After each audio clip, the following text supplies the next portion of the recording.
In this lap, does he take the drive through as he makes the approach onto the front straight? And yes, he does. He moves across. He's acknowledged that. That leaves Marcus Ambrose in the lead. No doubt about it. You're witnessing a crucial point in the championship picture. This puts Mark Scaife out of business effectively for this race. And also in Keep his... our head, mate. No, it's not much fun, but we're going to have to press on and do the best we can. in his title defence. So while Mark Scaife trundles through at 40 k's an hour, Marcus Ambrose takes over the race lead. Todd Kelly is second, Jason Bright is third.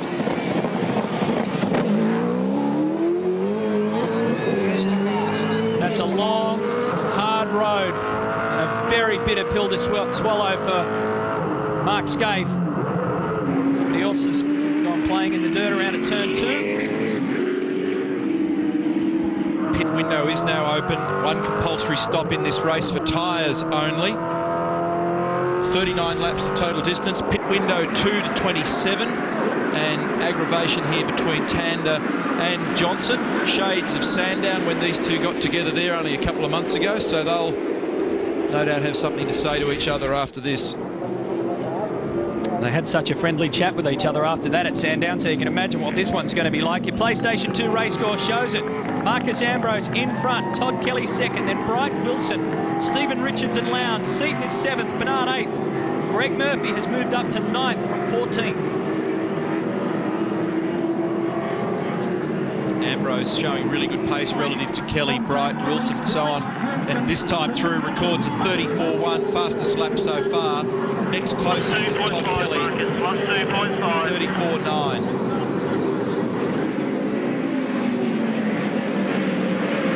134.17 for Marcus Ambrose. But more importantly, you look up on the leaderboard, he's also got 96 championship points next to his name if he can hold this position. There's so many variables in the equation that drive you nuts trying to work it out. Marcus Ambrose made it very simple. If I win, they don't. That's his focus this weekend right now. Well, it's just fallen straight into his lap. Here's the damage done to Paul Dumbrell's car, car 8. Simon Wills also has come in to the eastern end of the pit lane, so they'll take a look at that car. It's got a little bit more substantial damage around the front of it, as you can see. This is their new car. Car number 34, Garth Tander, is also going to take a drive through here. So we don't block 45. Sorry, you hop out. So that's being binned for now. What about Mark Scaife? Called through pit lane, pinching the start, and I hate to think what he's saying to himself right now. Maybe Jeff Grech can explain what they're feeling at HRT. Jeff, has there been any word back from Mark about that jump start, or is it just the way the start is here downhill? He's rolled initially. Do you know what's happened? Yeah, well, you know, there's been no initial chat with Mark. I mean, the stewards obviously saw it roll, if it did, and they've made an appropriate penalty for it. So it's about all you can really say. Just have to press on. Disappointing for the championship, though.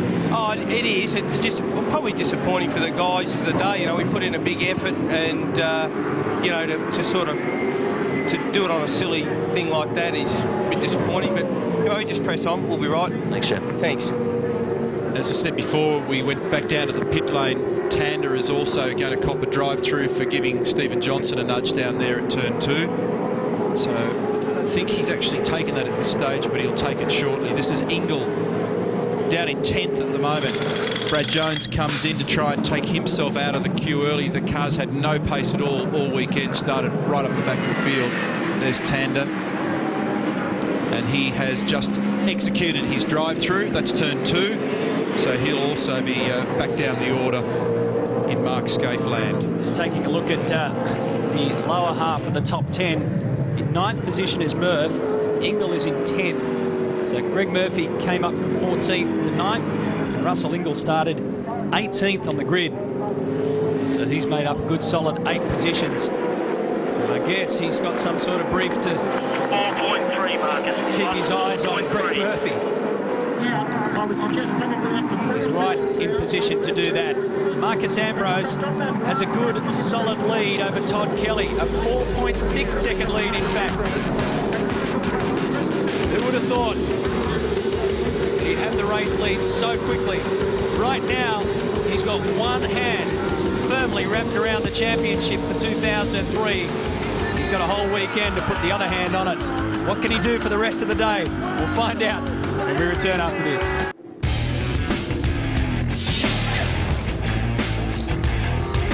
We're back at Eastern Creek, where Marcus Ambrose has inherited a 5+ seconds lead over his championship rival's teammate, Todd Kelly. A few teams have made early pit stops here. Some, of course, were not intentional. We're referring to Mark Skate's drive-through. I hasten to add in a couple of early bingles, but McConville's come in early, so has Dumbrell and Stephen Richards. So Castrol Perkins Racing running to an early pit stop strategy there. Wheel came in early as well, so did Jones and Bow. So Aussie Mail Racing thinking along the same lines. Funny thing, Billy, we've been saying all week, and there's been so much talk all week as to, you know, who would gang up on who and who would support who and who'd be backing who and all that kind of stuff. And can I get my Blue Oval teammates around me, or can the General's men protect this guy or that guy? And right now, it's all gone out the window because Marcus Ambrose is just playing a lone hand. He's 5.6 seconds out. Todd Kelly's out of the championship picture. Jason Bright's out of the championship picture. So too is Wilson, Lowndes, Seaton, Bernard. You've got to go down to position 8 to find Greg Murphy. So Murph's moved up to 8. Russell Ingall is 9th. And Paul Radicic is 10th. Right, he's going to get Todd here the way this is shaping up at the moment, because it looks like Todd's struggling to keep the car online at the moment. If they stay as they are, then the order would be Ambrose 1989, Murphy with 1944, and Scaife with 1856. So he'd be broadening that gap, which was at 24, out to 45 points. But obviously, as we look here at Todd running wide, very wide on the exit of turn 9, he couldn't pull it up. These positions are likely to change in terms of where Greg and Mark are before this is all done and dusted. But if you want to win this championship and you come into it with a points buffer, as Marcus is, the best thing to do is win the race. Now let's have another look at that replay at the start there, and you see that Scaife has just bolted down the road. The critical thing here is whether or not his front wheels were across the white line at the point where the light came on. Cars can flinch, provided you arrest them and you haven't penetrated that white line before the light turns green. The judge of fact there will allow you to allow the car to flinch, if you like, when you engage gear, provided you stop it and the car is stationary when it takes the green light. But if the HRT crew pulled that car up right on the white line, which I suspect they did, and Mark moved at all, which we think he did, and here it is. If he moves, you can see it moving there. If he gets onto that white line, it's difficult to tell, but I'd say that he was pretty much clean bowled. So if he was moving when the light came on, or he was on that white line, that's enough to prompt the drive-through.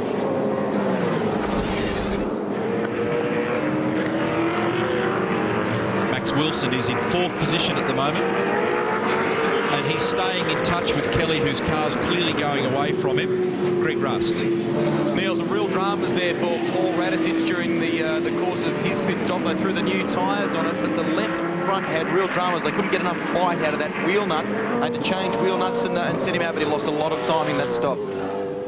Shell Helix race update. Ambrose, Bright, Todd Kelly, Wilson, Lowndes. That's your top 5. David Bernard there in 7th. You can see Murph has now moved up to 6th. Some news on David Bernard today out of Ford Performance Racing. He won't be at FPR next year. They're going to run a 2-car operation, not 3. Lowndes and Seaton will be there, but David Bernard will be looking for another gig. Lowndes always races well at Eastern Creek, and he's 5th at the moment. His last lap was a 35.8. His best lap was a 35.3, so he's got reasonable consistency in this car at the moment. And if you recall, back in May for round 3 of the championship here, he finished on the podium that weekend with Marcus Ambrose, the Ford 123. And so I expect we'll probably see a pretty strong result from him again this weekend, Grant. Simon Wilson, fairly substantial damage to the front of your car there. What happened? Just one of those typical bottleneck things. We went into the hairpin. We're all in a line up the inside, and unfortunately, I think it was Wheelie and behind me just locked up and pushed me into everyone else in front of me. Maybe saw the little fella giving him the bird on the back of our car and saw a bit of red mist and didn't like it. What's the prognosis in terms of the car? Sorry? What's the situation as far as the car's concerned? The car's had better days, I suppose. It's only our new car, and unfortunately it's dinged, but it's sort of hold the radiator. There's water pouring out of it. The power steering's failing now, so it's better to park it and make sure we get a few miles in under this car before next year. Well, mate, good luck, all the best. Okay, thanks. Meanwhile, Greg Murphy is now 6th, so he's dispatched a couple more people. And I understand that Ambrose is likely to take his service with car 4 any tick of the clock. So, and in that position of 6th, there's still 81 points there for Greg Murphy as Ambrose now trickles into the lane. And here's Murph coming down the front straight. And Murphy's car, in its lap speed, appears to be a reasonable package at the moment. So whatever Eric has guessed at. Not too bad. I can touch with the bars. Just scared I'm going to run out of bar work, that's all. Marcus pulls up. That under control, mate. Darryl Beattie's there for this stop. Ambrose in, everything good. These tyres, actually, they're going on this car. There's a roll center adjustment there. Look like about 2 whole turns to the right on that car. Also, these tyres they're putting on this car, this team make a big effort over the last few days to put these tyres for a few heat cycles to try and solve their problems they've had throughout the year. And you notice that Marcus had to circumnavigate that big witch's hat there in the fast lane of the pit lane. That's because those people that are down at the exit end of the lane are not permitted to exit via the slow lane, because clearly that would be an advantage. Give them an advantage over those further up the lane. Paul Dumbrell here getting a tap from Jason Richards and turns it around at turn 9. So Marcus looked like it was a pretty efficient stop. Darryl noted that a rear roll centre adjustment was made. We don't know in which direction. I suspect that it might be down a little just to calm the car down now for this segment of the race. Darryl. Darryl's down in SBR. We're just trying to get word on Murph, what they've been up to, so he's... Well, Matty, I can add there for you if you want. Go ahead. We've been down here, Rob Crawford, just having a word to Gary Rogers' crew on the timing of Garth Tander's stop. He wanted to make sure that the pit lane was nice and clear for Murphy. Murphy is making his way into pit lane now.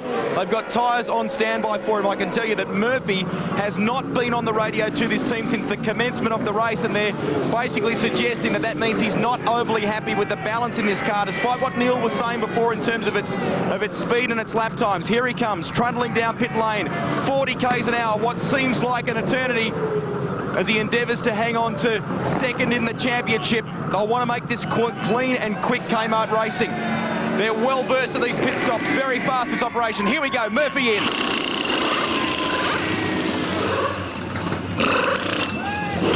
New rubber on. Go. Good stop for Murphy. Let's see where he comes out on track. Excellent stop. Not much in it between the Murphy stop and the Ambrose stop. How many positions that have affected for Greg Murphy and Marcus Ambrose? It's the big game going on at the moment. Lots of little games, lots of people trying to impress, shore up deals for next season. Craig Lowndes, for instance, has his own little game going with trying to hold on to 5th spot in the championship.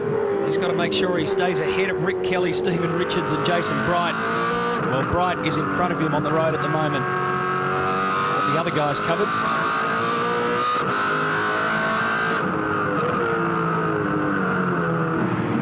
So on cold tyres now, stone cold tyres. They will have laid them out in the sun, but Murphy needs to be a little careful for the first half of this lap. He's in behind, I think it was Seaton that he came out behind him in car 5.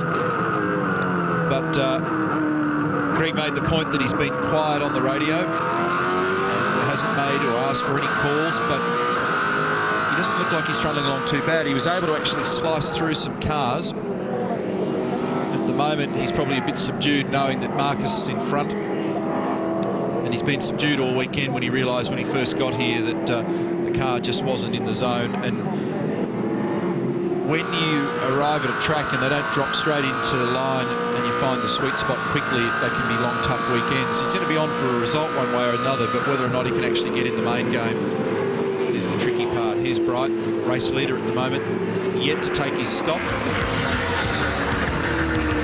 Those 6 guys on your race score yet to complete their compulsory pit stop. So Jason Bright has the lead of the main event. Marcus Ambrose, on corrected order, will zip straight back to the top when they do the pit lane shuffle. This is it, the final round of the V8 Supercar Championship.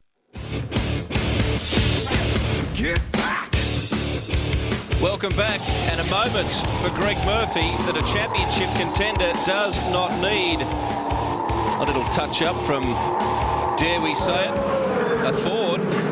And on that subject, Marcus Ambrose, having made his scheduled pit stop, is further back in the pack as we see Craig Lowndes coming into the pits now for his scheduled stop. Ambrose is rapidly approaching the back of Mark Skaife's car. Of course, Skaife was back in the field after the drive-through.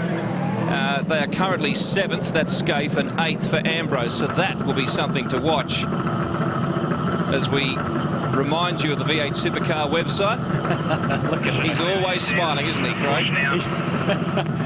He is a clown, isn't he? Now he can get back to business. Unbelievable. This is the circuit where he started his extraordinary touring car career officially. Debuted here in 1996 in a VR Commodore. And that year, of course, was the first of his 3 championships. He'll finish 2003 with a few ticks in some of the boxes. They got a victory at FPR, albeit under open skies in Phillip Island. And he's been on the podium, as Neil mentioned, here at Eastern Creek in round 3. And also at Oran Park, and don't forget Bathurst, 2nd with Glenn Seaton. Different ball game next year for FPR, 2-car operation. He did something a bit unusual down there. Then he was back in 2nd gear at turn 7. Remember, he's got cold tyres, so he's trying to just hustle the car along as best he can, but most often you don't see too many people through there in 2nd. It's generally a 3rd gear corner. He's just chasing his teammate David Bernard. He's the race leader.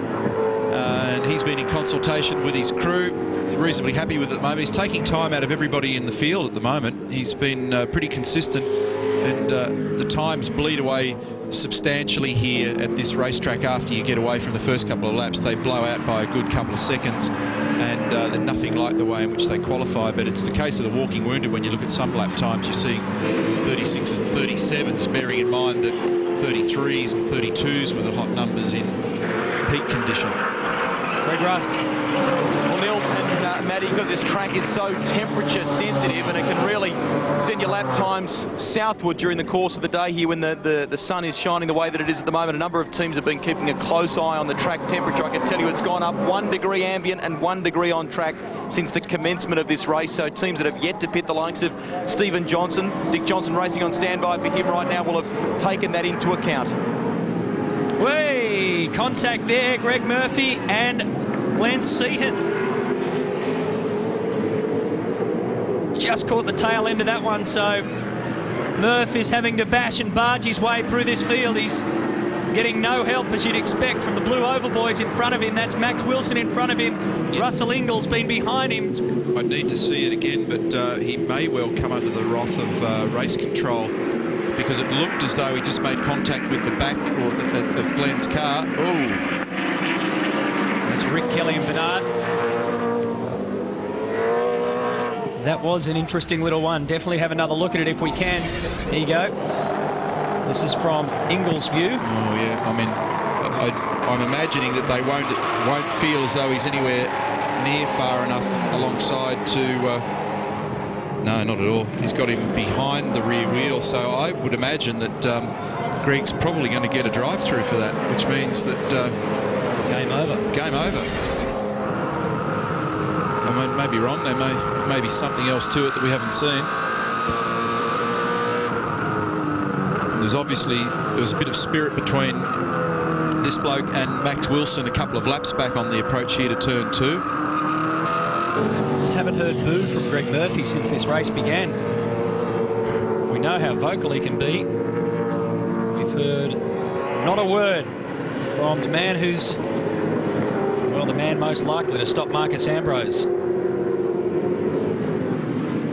Coming into this weekend, Mark Scaife really knew that he was right up against it to defend his series. The fascinating thing about Murphy's situation was that they just did not expect to be in this position. Good position to be in, but they certainly didn't expect to be there. Here's an interesting little scenario. Mark Scaife just in front of Marcus Ambrose. On the road, that is. Scaife is about to take his compulsory pit stop, because remember that the other stop was purely, it wasn't a stop, it was a drive-through. Jason Bright, Todd Kelly, Mark Larkham and Mark Noski, the only guys yet to complete their pit. The pit window closes on lap 27. Scaife's been drive-through penalty for Greg Murphy, so there you go. So the two key Holdens have both taken drive-throughs this afternoon, and that's just handing it to Marcus Ambrose on a very nice silver platter. Go, go, go, go, go, go.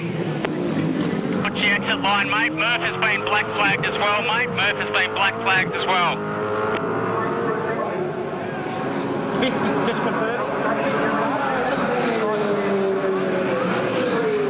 Rob Crawford getting the official word, and Eric Pender there is now going to have the duty of informing his driver that he has to come through and effectively say goodbye to any hope of getting this championship. Rob and Eric and those guys have been around a while. They know when they would have seen the vision, they would have known. So it wouldn't come as a surprise. Paul Taylor was the guy delivering the bad news to them there. Drive-through penalty, Murph. Drive-through penalty.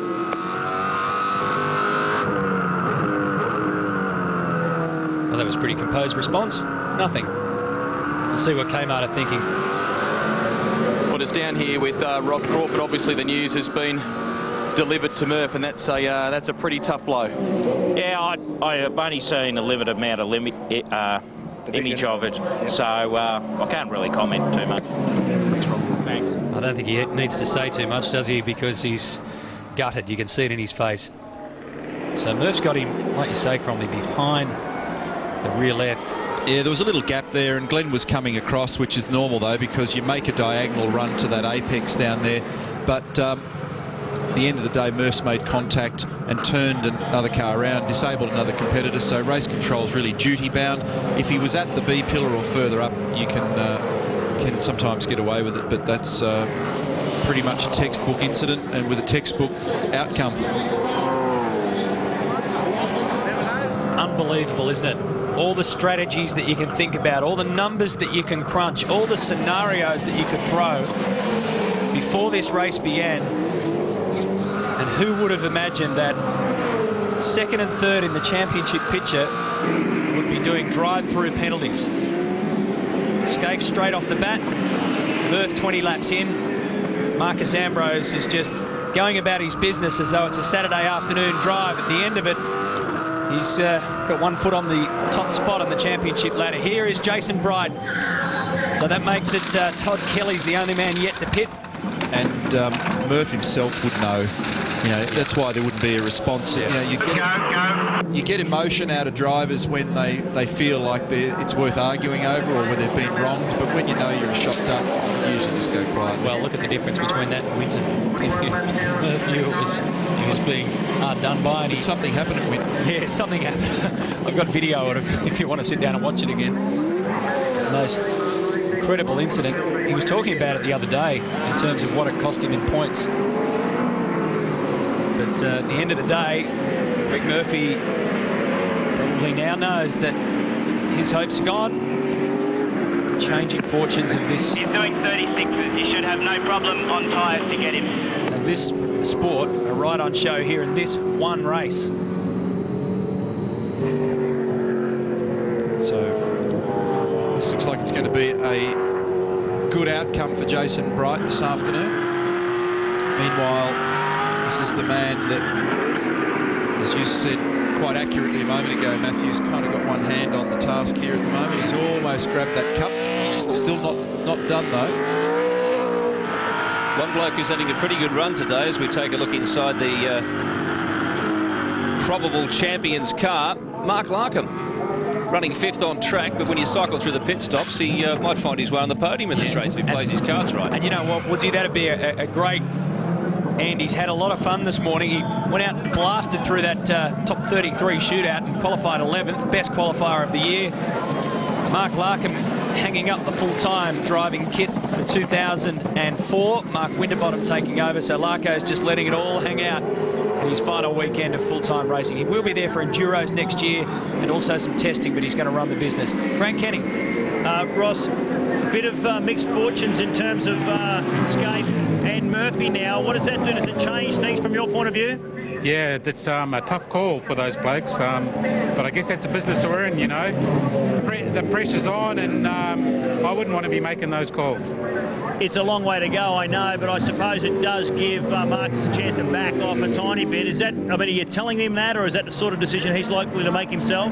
No, I don't think we can afford to back off. As soon as you back off, little things start creeping in and you get a few errors and stuff, so we'll just keep our head down and keep going. Good luck. Thanks for that. 5 round victories, 5 pole positions for 2003. Any other day, any other championship, he probably would have well and truly had it wrapped up by this stage, but them's the rules for 2003, and he's had to come here to Sydney again, where he won earlier in the year, and like we say, had all sorts of pressure thrown at him. Having a yak to Jim Stone this morning just about this race meeting and where they're at, and really just said, look, we just want it to be over. It's been a really long season. The physical work involved for all of the crews in this pit lane, particularly contenders, since Bathurst is almost outrageous, and everyone's tired. Yeah, 12 rounds. We've already had 20 races, 5 states or territories, and of course New Zealand as well. It's been a long, long road, but it's looking pretty good for Marcus Ambrose.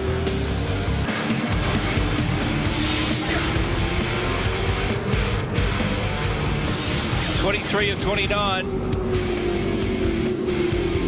And Marcus Ambrose, as we go through this cycle of pit stops, will wind up leading this race. Todd Kelly is out on the track. There he is. And they are just starting to cycle through the times now as they run past the start-finish line. So Ambrose officially is the race leader, ahead of Mark Noske, who is the only driver not to have made a pit stop. Jamie Whincup as well. They're the top 3. Well, Marcus is heading towards a very historic championship win. The first man since 1997 to win it for Ford, if things keep going the way they are. It'll be the 17th new name on the champions list. Gets up the inside of Wilson, and the guy that's doing a very good job in all this scrap here is Cameron McConville, just exiting frame there, and he's shown as 6th, but remember there are several cars in the lap scoring at the moment that have yet to take the compulsory stop. This is their home test track, and he was quick in practice yesterday, in this morning's warm-up. Pretty fair effort in the shootout, and continuing to show good pace now in this race. Kelly up the inside.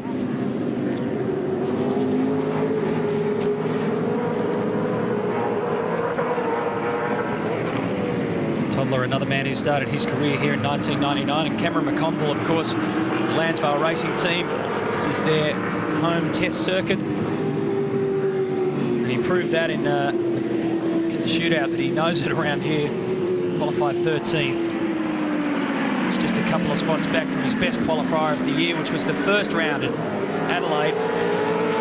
18th in the championship for Lansvale Racing.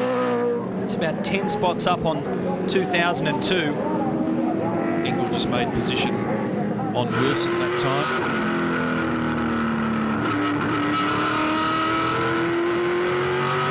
It's a tough track, this one. You start looking at these lap times, as I said before, they really blow out. It's very, very hard on tyres. because you're constantly seesawing. Look at the difference in speed there as Ingle gets the benefit not only of the toe, but also I'd suggest a bit more thunder, and just easily sneaks underneath Cameron going into to turn 1. So that's also for position, and Wilson goes with him, and Lowndes wants to buy in as well. And does so. Gets the spot.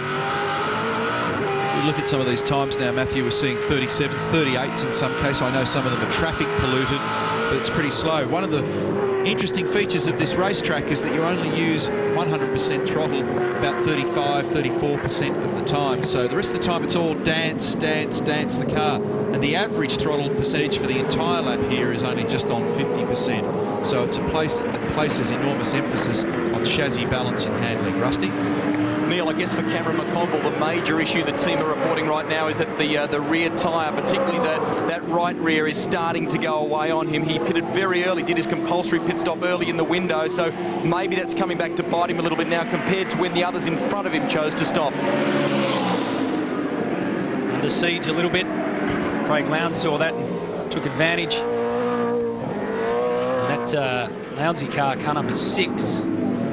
Tried to test last Thursday down at Phillip Island, and Anthony Tratt was asked along and had a jammed throttle cable that led to a pretty big crash in Craig Lowndes' car. They pieced all that together, but it robbed them of valuable time in testing the new ProDrive engine from England, which is in Glenn Seaton's car for this weekend. Meanwhile, Mark Scaife is 14th at the moment. Greg Murphy is down in 24th. Lowndes. Speculation left, right and centre. Max Wilson's in the frame of speculation for 2004. There's going to be some movement at 888 Racing. Hinted at making an announcement sometime today. Still got good pace in Craig's car. He was on the rev limiter coming down the hill, then into 4.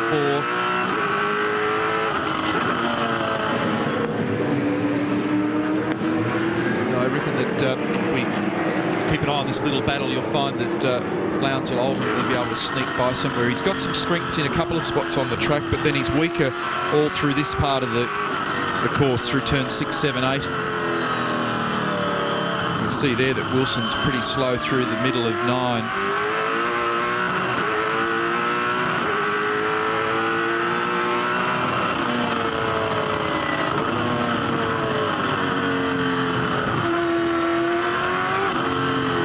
The equation for the championship as we see it. Dust off the slide rulers, break out the calculators. I'm breaking into a sweat just thinking about it. If Marcus Ambrose wins, Greg Murphy stays where he is in 24th. Which is unlikely. Today, Marcus will have a 93-point lead. He'd only need, well, to finish last tomorrow to wrap it up. So what does all that mean? It means that it's effectively good enough to be in the bag, but you've seen today that in the space of 1 or 2, or a handful of laps even, everything and anything can happen. Contenders black flagged.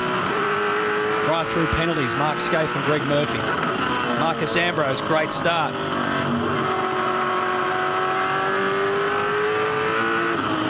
Who, what, why and where of this one has been quite fascinating.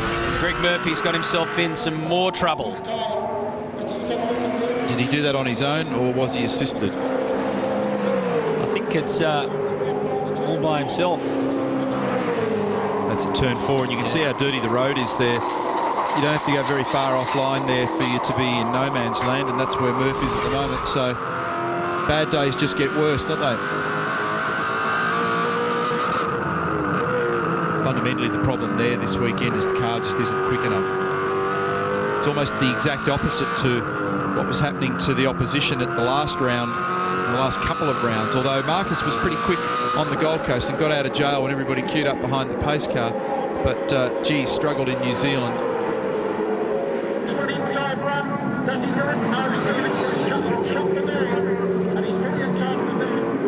Good battle here between Stephen Richards and Todd Kelly. Todd has a look on the inside at turn 2. Richo Lets him go round.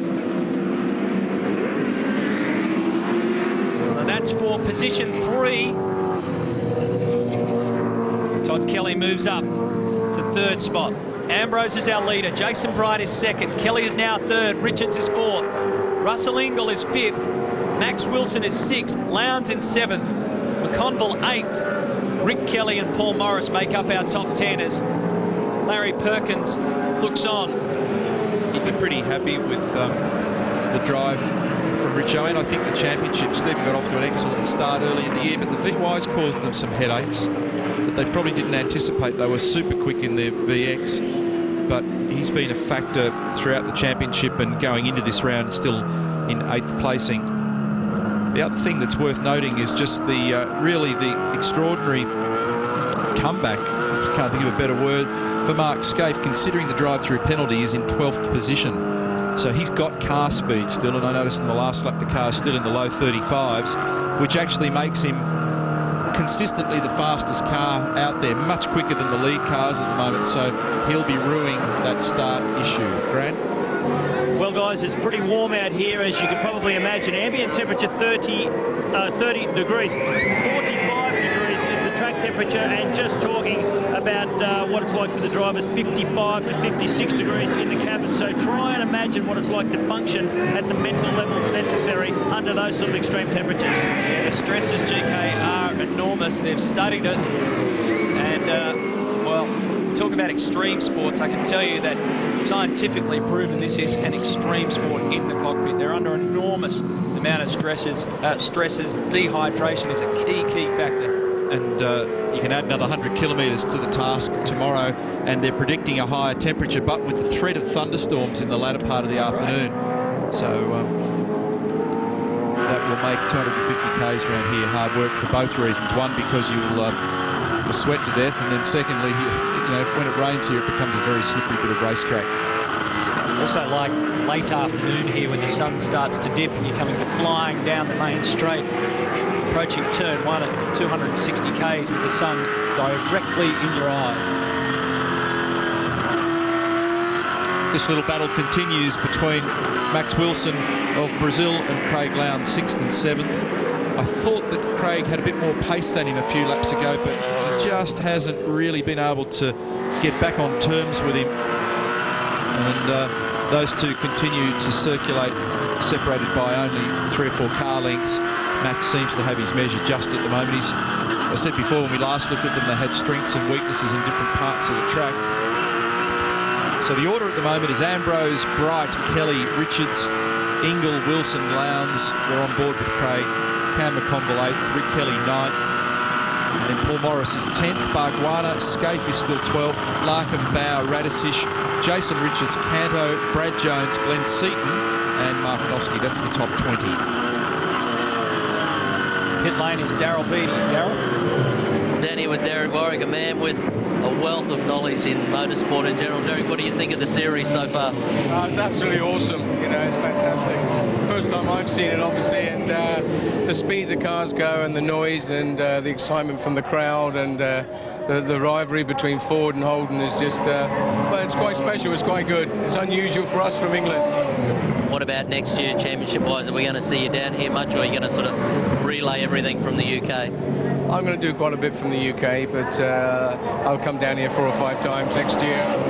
We've got a lot of good people here, a lot better than I can contribute to, really. We've got a good foundation. The team's a good team. They've got a lot of enthusiasm, a lot of experience, and most of it will be done from here, from the people in Australia. You're going to have a driving one for curiosity's sake? I'd love to. I'm not sure I can get a seat big enough anymore, but I'd love to have a go. But whether or not they'll trust me is another thing. Thanks, Eric. And you may have been aware while all that was going on, a good little slugfest for the 10th position between Cameron McConville and Paul Morris. On lap 31 of 39, the closing stages of the first race of the main event weekend. Back with the finish after this.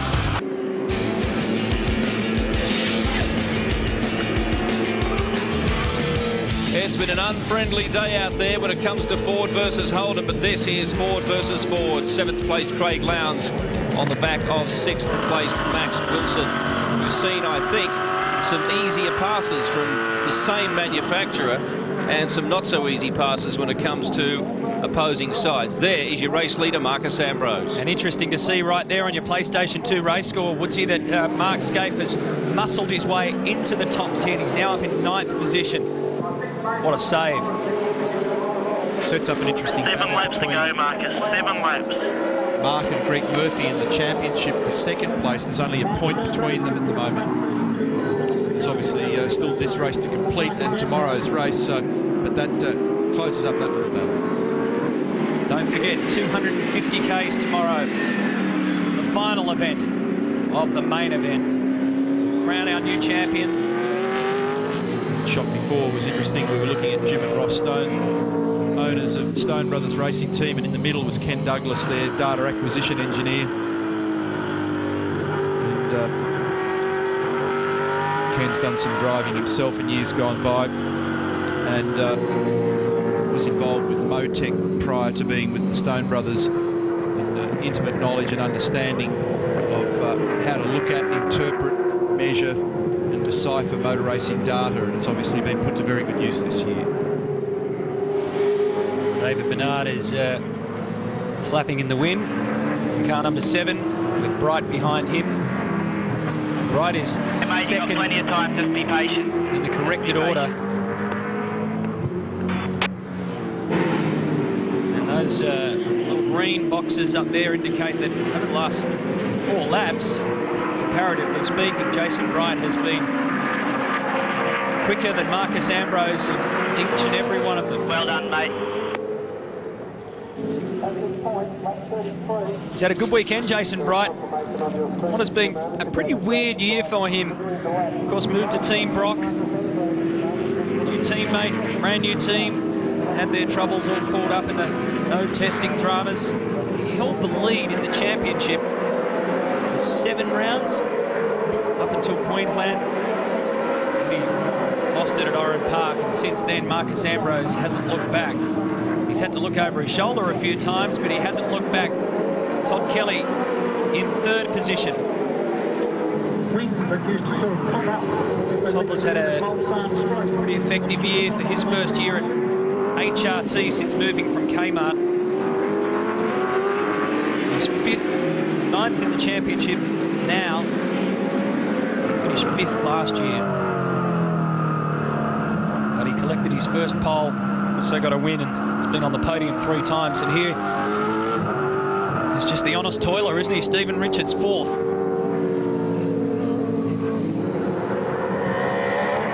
Ingle behind him in 5th.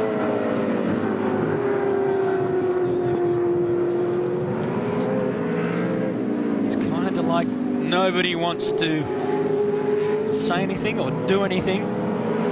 You can kind of feel the crowd sitting out in the grandstand. They just willing, especially the Ford fans, obviously willing Marcus Ambrose home for the next 5 laps, keeping it clean. Strange day for tension. Top 33 shootout. Conditions were changing all the time, and we really didn't know what was going to happen. And then, as soon as we got the word go on this thing, everything happened.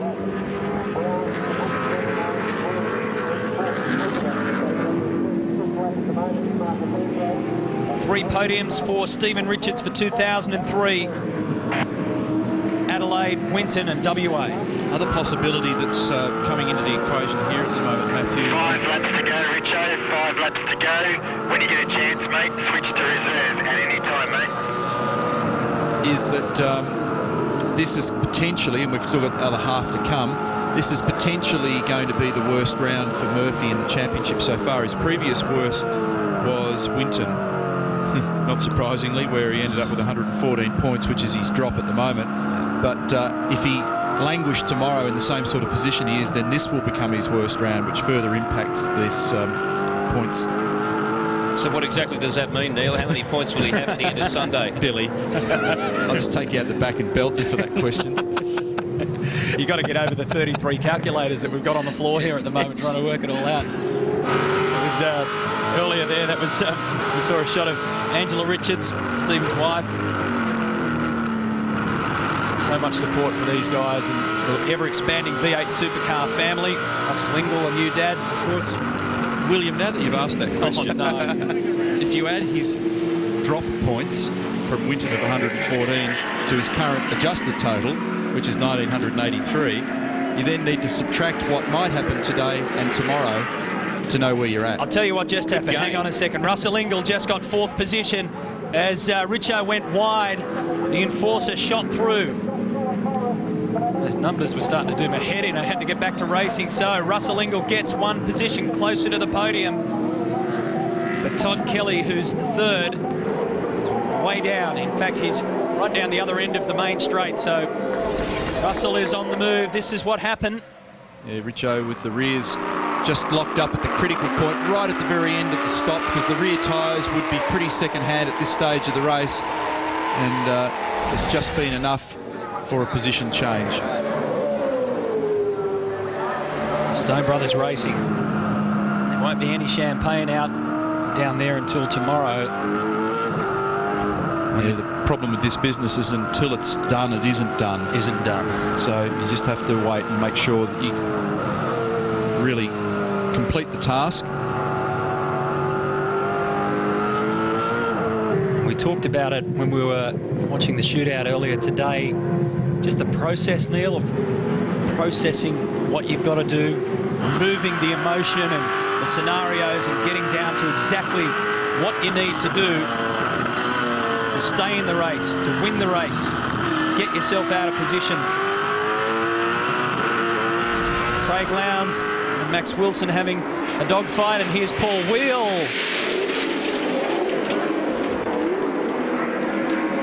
A bit of lawn mowing out there at turn 1. The way they are at the moment, this is in the adjusted point score. He's still going. Yeah, sorry, I'm on a theme here. I'm on a roll. This is assuming dropping the rounds that have been dropped previously. Murphy's going to end up with 1,896 points in the current position, and Scafie's got 1,898. So Scafie, theoretically, at the end of this race, is actually 2nd in the championship until such time as we take into account the drop round again. Does everybody follow? If you can drop your worst in the race, it'll be 3 laps easier. to go, mate. 3 laps to go. Great effort from Mark Scaife, no question about it. This is his track. He dominated here for 4 years straight before Marcus Ambrose broke the streak earlier this year. He's had 5 overall victories here at Eastern Creek and now 4 pole positions in his career. Rusty, what do you got? Somebody take that abacus away from Neil Crompton fast. It's blowing my mind. Now, listen, I've just had a word to the Castrol team. They tell me that Stephen Richards had to pit very, very early in the window, and that's, as a consequence, what's costing him right now. It is just tyres, the team say. It's just tyres. Richo leapfrogged some people in the course of doing that early pit stop, but he's paying the penalty right now. You just can't, you don't get the same braking performance out of the car when obviously you've got less rear grip available, and it was only really very late in that stop, and Stephen was driving the thing at the maximum and there was nothing more left, and that's why it just got crossed up at the wrong moment. That's why there was the position change and Russell slipped through. On board with Mark, who is chasing CL at the moment. He's just up there in the distance. It's been a great save. He's actually kept the game alive with that comeback today, as you pointed out, Matty. It's one of the drives of the day for sure. Apart from this fellow here, perhaps. Last time round for Marcus, 36.7, compares with his fastest lap of a 34.1. So that's typical of what happens here. By the time they get to the end of the race, it can often be pretty close to 3 seconds total drop-off in pace. Grant? Yeah, just spare a thought once again for Greg Murphy coming in here with a real chance and at least an opportunity to take the championship, and obviously now that's gone right out the window. I've just been over to talk to his dad and said, you know, what is it? What's going through his mind at the moment? He's been unusually quiet on the radio, and said, could he be a little bit angry? And he said, I think those words would pretty much sum it up. And I guess, Neil, you've been out there and raced these things. The frustration that he must now be experiencing. The car is clearly not performing as he needs it to be competitive. What's it like in the frame of mind that he'd be in to try and flog a dead horse to get some results? Well, initially probably end up being angry in a situation like this, but then eventually Grant will give way to the fact that what is, you know, and someone's actually losing some oil there at the moment, heading down the main straight, and so you eventually just accept it and say, that's my lot this year, and that's probably ultimately where Greg will settle to. It's Anthony Tratt that's got the oil smoke appearing from the back of that car, tyre smoke. Right tyre going down. We copy. So he's getting a puncture there, and Ambrose rounds him up. So, but he'd be frustrated. He would have been frustrated yesterday too, because it didn't have the pace in the car, and you know, it looms in your mind for a while. But at the end of the day, he has made it worse for himself. He was involved in an incident, and that's not a good thing. But really, given that Marcus made a great start, got straight up into the teeth of it, and then Scafie took his stop, you know, Greg would have known at that point. He would have been informed by Rob, okay, this is not good news. But I think the upside for Murphy is he can take away the fact that in the latter part of this championship, when he thought that he was clean bowled in the middle of the year, he's come back on hot and strong and been a real factor, and he can build on that going into next season. He's got good momentum. You know, his stock is high. He's strongly valued in the championship, so he's going to be around for a long time to come. They love him in New Zealand, obviously. It was an awesome job over there a couple of weeks ago. But it looks as though it's heading in this man's direction, doesn't it? Going straight towards him. 27-year-old Tasmanian-born, now Gold Coast resident. Around turn 12. Mission almost accomplished for Marcus Ambrose. There's still 250 k's to go. That's the start we needed. But it's as good as done. Marcus Ambrose takes out race 1 at Eastern Creek. And Stone Brothers Racing. Thanks, guys. You won that race for me. The car was superb. Absolutely brilliant. And Ford now knowing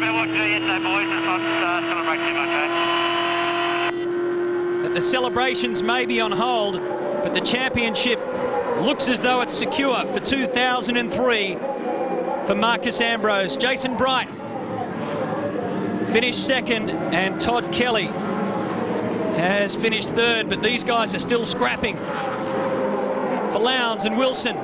Max Wilson crosses in 6th position. Great comeback, mate. Really good stuff, mate. 48 points on Murph. Well done, pal. And special applause for that man right there, Mark Scaife. That's a comeback of gigantic proportions, up to 8th. And 75 points in the bank. But Marcus gets 96. That will put Mark Scaife up to 2nd on the championship ladder now.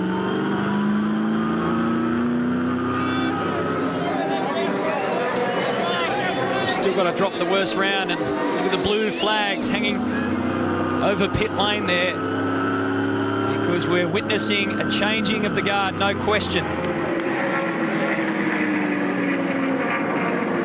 5-round victories. Another race win for Marcus Ambrose.